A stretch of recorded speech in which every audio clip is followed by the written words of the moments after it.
And you will also know that ye are a remnant of the seed of Jacob. Therefore ye are numbered among the people of the first covenant. And if it so be that ye believe in Christ, and are baptized, first with water, then with fire and with the Holy Ghost, following the example of our Savior, according to that which he hath commanded us, it shall be well with you in the day of judgment. Amen. Mormon 7:10. Hello, and welcome to Guided by the Iron Rod. I'm Thurl Jessup, and I'm continuing the 6-part series, Baptism. If you know someone who would benefit from this, please share it. And don't forget to like, subscribe, and tap the bell to stay updated. Before baptism, certain requirements must be met. For more on this, see my Faith and Repentance playlist. Part 2. The Qualifications for Baptism. When Alma the elder gathered his people at the waters of Mormon, he posed a simple but searching question. If this be the desire of your hearts, what have ye against being baptized in the name of the Lord? Mosiah 18:10. In that moment, Alma was not merely organizing a group of believers. He was calling them to a covenant.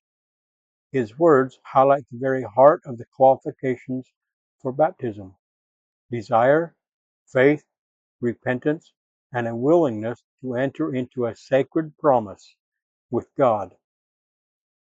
The Lord has always required preparation before baptism. John the Baptist, preaching on the banks of the Jordan, declared plainly that those who came to him must bring forth fruits meet for repentance. Joseph Smith's translation, Matthew 3:34-36. He warned the Pharisees and Sadducees that mere outward appearance or heritage could not substitute for a humble, repentant heart. Similarly, when asked what should be done after Peter's mighty sermon on the day of Pentecost, the people cried out, "Men and brethren, what shall we do?" Peter's answer was clear: "Repent and be baptized, every one of you, in the name of Jesus Christ, for the remission of sins." Acts 2:38. Repentance, turning fully to Christ, is the first qualification for baptism. Faith is equally essential. When Philip taught the Ethiopian eunuch, the man asked what hindered him from being baptized. Philip responded, "If thou believest with all thine heart, thou mayest." The eunuch declared his belief in Jesus Christ as the Son of God and was immediately baptized. Acts 8:37. Faith in Christ is not casual acknowledgement. It is wholehearted trust that he is the Savior and Redeemer, that he has risen, and that his atoning sacrifice was the power to cleanse. Without such faith, baptism would be an empty ritual. Repentance and faith then prepare the heart for covenant. In the Book of Mormon, Alma taught that baptism is for those who are humble and penitent, willing to lay aside every sin and enter into a covenant with him, to keep his commandments and bear testimony unto him. Alma 7:14. Those who were baptized at the waters of Mormon were called the Church of God, or the Church of Christ. From that time forward, Mosiah 18:17. Baptism marked not only forgiveness, but a new identity and a new loyalty. Modern revelation is consistent with these ancient patterns. The Lord revealed in Doctrine and Covenants 20:37 that candidates for baptism must demonstrate broken hearts and contrite spirits, show fruits of repentance, and manifest a determination to serve Christ to the end. This is not a casual checklist. It is a deep spiritual readiness. Baptism is reserved for those who are accountable before God, able to choose for themselves, and willing to keep their covenants. For this reason, the Lord declared that children should not be baptized until they reach the age of accountability, 8 years old. Doctrine and Covenants 68:27. Moroni described them. Early saints allowed this same order. Those who were baptized were cleansed by the power of the Holy Ghost and then numbered among the people of the Church of Christ. Moroni 6:2-4. These qualifications are not barriers meant to keep people out, but divine preparations that ensure the covenant is real and lasting.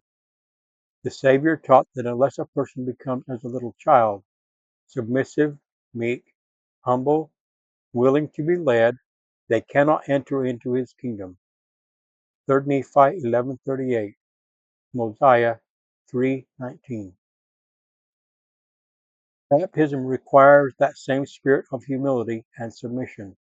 It is not about perfection, but about readiness.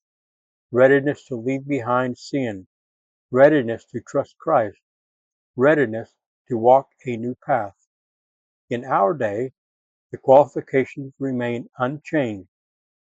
Before baptism, a person meets with authorized servants of the Lord to demonstrate faith in Christ, repentance from sin, and a desire to covenant. The questions asked are not intended to judge worthiness by human standards, but to confirm that the heart is turned toward the Savior. When that desire is present, even with imperfections and weakness, the Lord accepts it. Baptism is more than an ordinance. It is a personal declaration of intent. This covenant is saying to God, I believe in thy Son, Jesus Christ. I repent of my sins. I covenant to follow him all my days. That declaration carries weight. It shapes identity, aligns the soul with heaven, and opens the way for the companionship of the Holy Ghost. Thus, the qualifications for baptism are not arbitrary. They are merciful. Faith and repentance prepare the soul to receive remission of sins. Accountability ensures that the covenant is entered willingly and knowingly. Humility opens the heart to transformation. Without these, baptism would be hollow. With them, baptism becomes the gateway to discipleship, the moment when a child of God steps onto the covenant path with Christ as their guide and redeemer.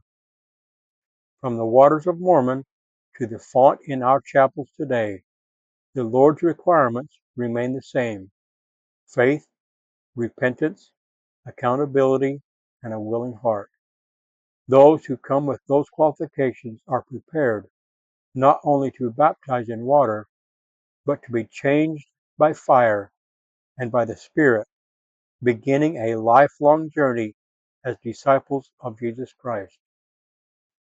In the name of Jesus Christ, knowing I am accountable for how I use his name, amen.